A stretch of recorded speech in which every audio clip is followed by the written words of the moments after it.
Hey folks, this is Matt aka Slash. Welcome back to the VintageBeef Fan Server. It's been a while. I apologize, I only got one episode out last week, and it wasn't even this, it was Kerbal Space Program.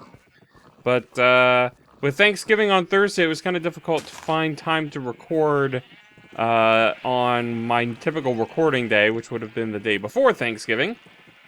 And so I didn't get anything recorded then. So that's why this is over a week past that one, but hopefully I can get back on a better recording schedule for the foreseeable future. Did a little work on the automatic sheep shearing place. I expanded it out this way to provide some capacity for storage. I don't remember if I had this light here before, but that's hooked up to the clock. This turns on whenever there's power going to the dispensers to indicate that pushing this button wouldn't do anything at all. So that way I know I have to wait for that light to go out before I can push this button. And then this light is connected to a wire that comes off the end of the piston row over here and comes all the way around to here. And when that light is on, it tells me that the water is flowing and the sheep are circulating through the system.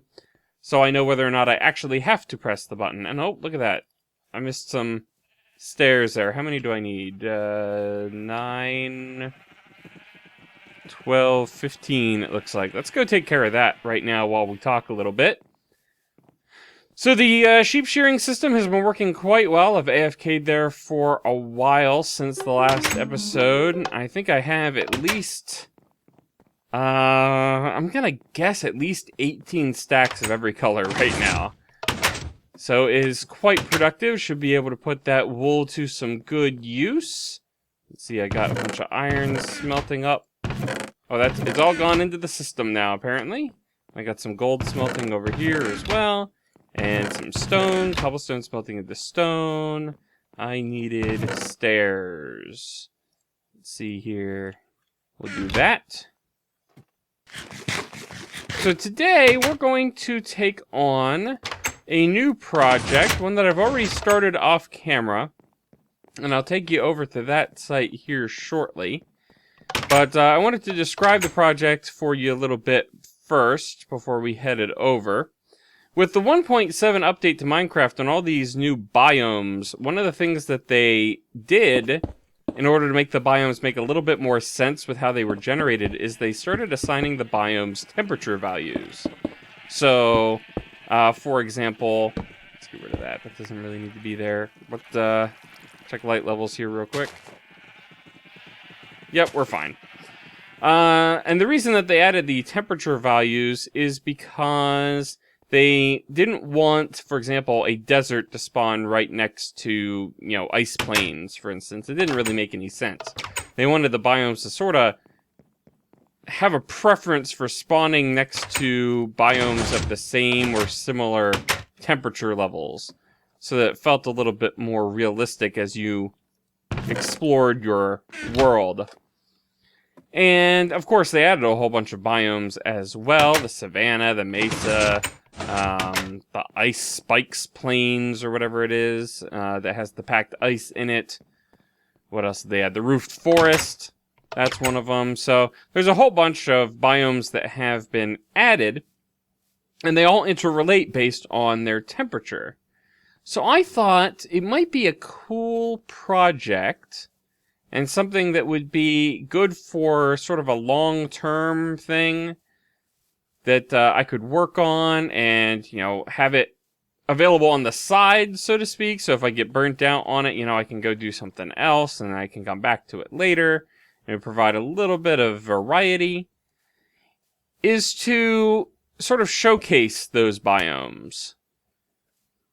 And the way that I'm going to showcase them is like this.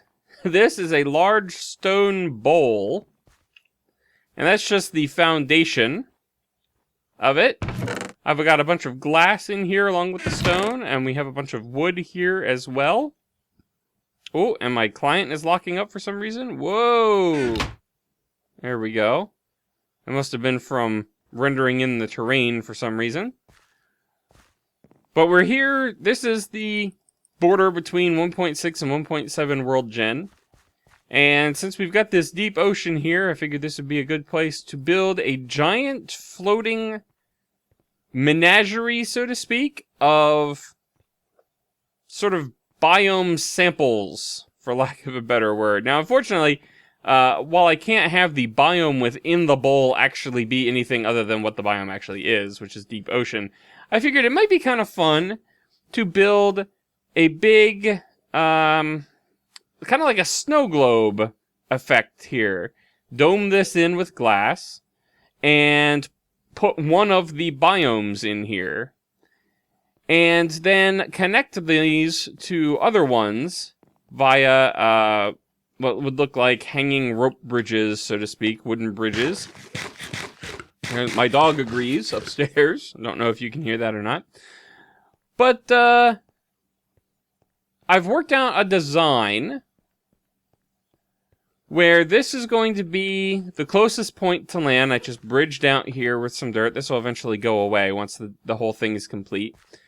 The middle layer is going to be all the moderate temperature biomes. And let me actually pull up the list here real quick, just so that we're on the same page. Let's see. So the moderate temperature biomes include ones like, and I'm not going to do every single biome. Let me back up a second, just point that out. If I were to do every single biome that there is, that's something like 61 biomes, and that would take forever. And some of them are technical or slight variations, like, I can't really showcase a river in there necessarily, or like there's extreme hills and there's extreme hills plus, and there's all sorts of other things. So I'm just going with a lot of the base versions of the various biomes. So in the moderate temperature category, we've got plains, which that's where the house is built over there. You can see, maybe on YouTube you can pick it up, but right about here, the grass color shifts from this more muted green to a much brighter green. That's the border between this extreme hills biome and the plains biome that's over there. So there's plains, there's forest. The swamp is considered a moderate temperature. The jungle, we got a jungle right over this way as well. Which I get a kick out of. It's not loading in right now, but I get a kick out of going along the line here. Well, here's an example. This tree. I like how this tree just got completely cut off right on the side of it. But let's see, jungle. And the sixth one that I'm going to feature is the roofed forest, which was new in 1.7. I'm going to construct one of those for that. So that layer is going to be in the shape of a hexagon with these domes at the points of the hexagon. And then descending from this layer, there will be a lower layer that will be for the hotter biomes. And those are going to be the desert, the savanna, the mesa, and I'm going to include the nether in there, because I just think that would be a lot of fun to have a virtual nether one. And that one might be a little tricky, because I might have to do the dome different, since the nether is technically a roofed dimension. So we'll cross that road when we come to it. And then going up to the higher elevations from here, there's going to be 4 more featured, and I'm going to do the ice plains, the extreme hills, which we got right here, the taiga. Now, in 1.7, the taiga got redefined, but the taiga itself is not necessarily cold. There's actually a cold taiga that's different, but I'm going to do the cold taiga variant for that one. And finally, just because if I'm going to feature the nether, I should also feature the end. So the end will be one that will be included in there. I don't think RJ will have any problem with me using some of the end stone I've excavated from the terraforming project that's going on in the end. So that shouldn't be too difficult to pull off an end. And what I might actually do is I might actually have the end be a blob of end stone that's actually floating in the middle of the dome, completely unsupported by anything in it, to represent the end island. I think that would be pretty cool. But yeah, that is going. We've saw one bowl already, and that took a hefty amount of stone to create. That's why I've got more cobblestone cooking up into stone. And the dome itself that's going to go over that is going to be much higher as well. So it's going to take a lot of glass. And I haven't placed any of the glass there yet because I'm not sure if I want to use this plain glass or if I want to dye it white and use the white stained glass, which I don't have any of. Let's go ahead and make some just to take a look at it. I don't need that much, but just to see the white stained glass. Yeah, I can't decide whether or not I want to do that or that. See, this is kind of hazy, which works well with the snow globe thing, and it's less contrasty. The lines in the glass texture are white themselves, so they kind of blend in, and it looks more transparent. To me, anyway, as a result. Like, it's less transparent than this. Like, this is actually completely transparent here, but you've got these lines that sort of obscure things. Whereas here you've got the whole thing being translucent. So, I don't know. I have not decided yet on that. Maybe that's something you guys can help me out with. Is deciding whether or not to go with the clear glass or the stained glass. Or if you have another suggestion, I would love to hear it. But yeah, that is the next quandary to solve. Let me just get a place here for this glass. There we go. So that is just an update on what I've been working on here. It's going to be a sizable project, and I haven't even decided what biome is going where yet. What we're actually going to work on today is establishing the path to the next bowl, so to speak, or the next dome. And we're going to do that in wood planks, in sort of not a drawbridge, but like a rope bridge design, which I think would be a lot of fun. So let me get over here and get myself situated, and then we'll get started on figuring that out.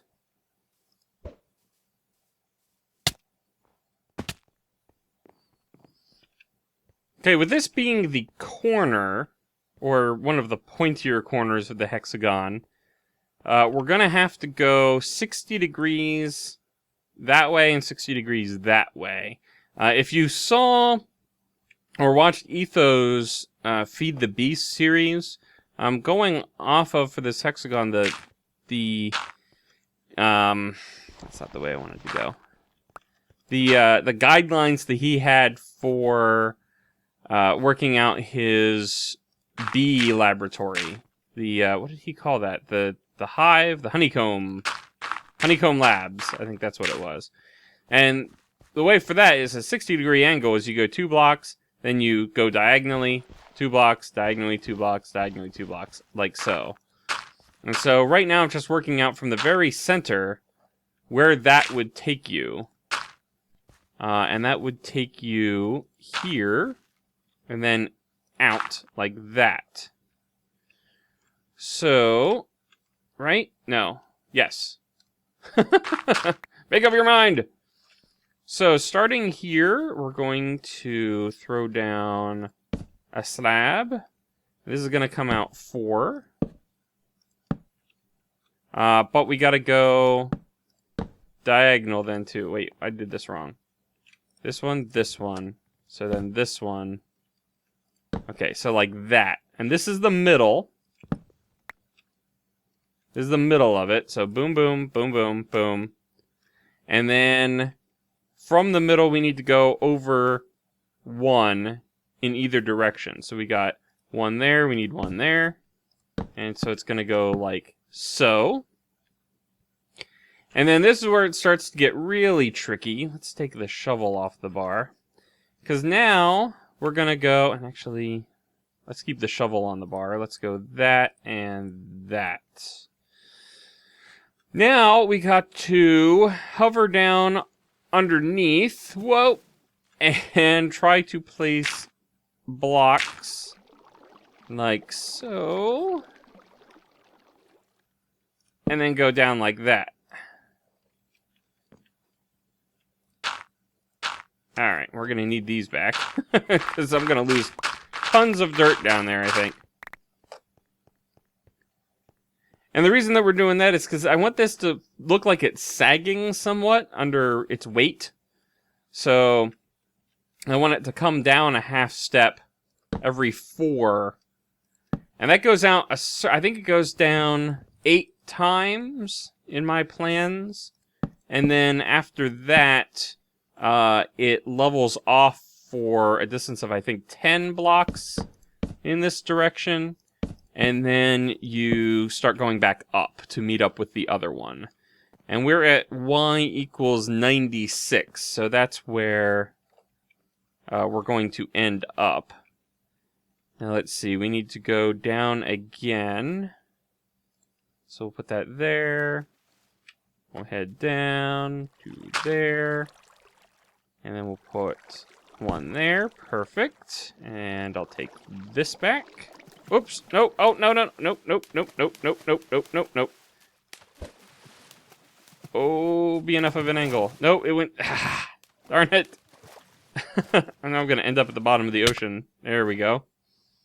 Fantastic. Premature water picking upping. Alright, I'll be back with you when I'm up on top of the dome again.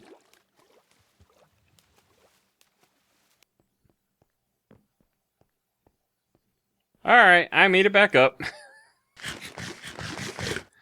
Now, let's see. I don't want to accidentally fall off. That's the other problem with working with these slabs, is that it's very easy to accidentally shift off onto the water, which is the main reason why I chose to build over this deep ocean that is part of this terrain now, because I figure for the most part, most of this I think will end up over the ocean.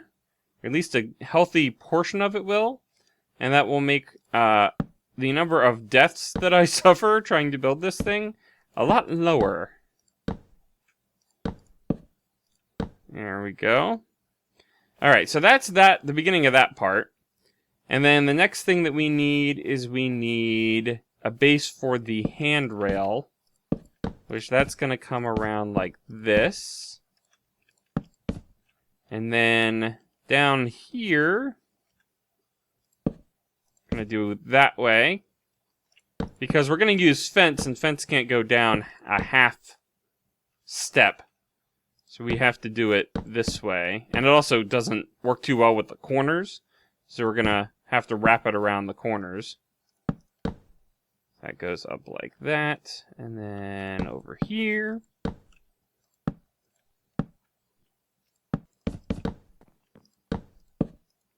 Alright, so I'm putting fence down for the portion that we've finished so far, and this will serve as our safety rail so that people don't accidentally walk off when they're walking along here. And this is the basic look. Now, we will need some torches along here to prevent spawns, and I think we're going to go every other inlet as our pattern, and that will probably do. This is an actual, let's see, so that would be that one, this one, and let's go ahead and match that up on the other side, like so. Okay, so what do our light levels look like right down the middle here? Perfect. That strategy will work quite nicely. Alright, I'm going to get to work trying to finish this up, just so that you can see the finished product. And then we will probably call it a day. I have a lot of other stuff I gotta do tonight, so this is gonna be a little bit shorter of an episode. So see you in a little bit.